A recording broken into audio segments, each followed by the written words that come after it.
This is a second look at this Pioneer receiver. My first video, it sounded like there was a problem with the second channel, even though I knew it was with the pots.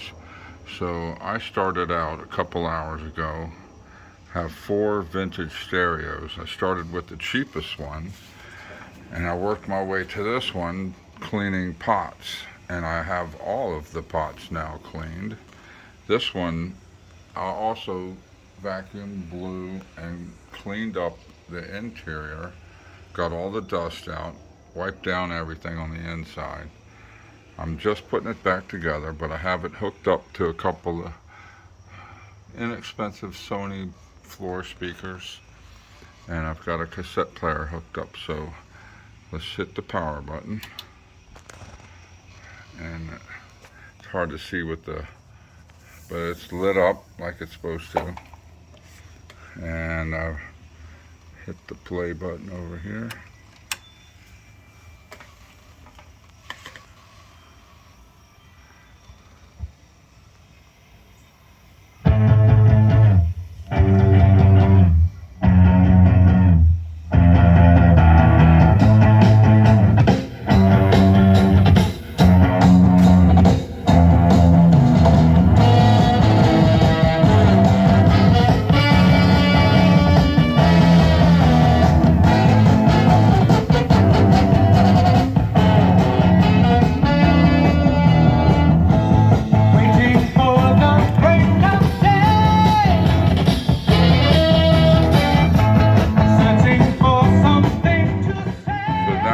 No static at all.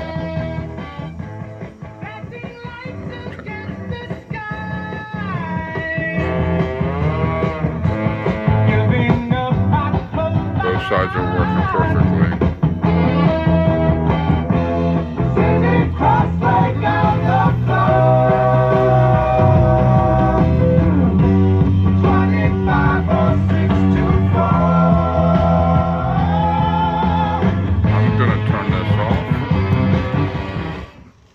Turn that off, and I'm going to show you something.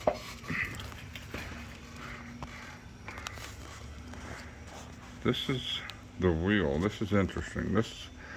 Not sure why they have this like this, but this is how your dial turns. If you ever have a problem, you're going to have some issues, but as you spin the dial, you're spinning this, which the string winds all the way back. It's just one big huge, like a, I don't know, roller coaster or whatever. But if you spin the wheel too fast, you're gonna jam this up. So you don't ever want to go and see it's jammed up a little bit. I was going a little too fast. Oh, I was at the end. Okay, so I hit the end. But it's got like a valley in there where you're working basically with gravity, kinda. So don't spin the tuning dial too fast. And if you do, if it ever jams up, just open it up and figure out. It's probably going to be bound up right there. Anyways, there we go. I'm going to put this all back together. I didn't lose any parts.